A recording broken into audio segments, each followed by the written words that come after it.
веќе објавивме дека коалицијата Влен во следната фаза ќе оди со заеднички органи во тој дел координативното тело, каде секоја партија ќе има по 20 членови, председателот еден заменик и представникот на Ведвендосе, односно пратеникот Беким Ќоку ќе биде 9-тиот член на тоа координативно тело.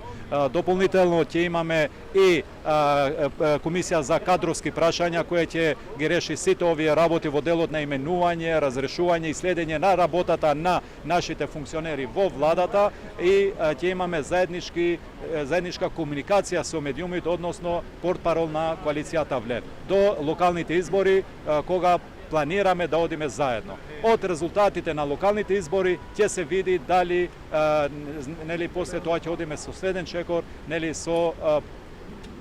да одиме со формирање на една структура, односно една партија. Сакаме и како досега и од сега натаму да одиме по природен пат.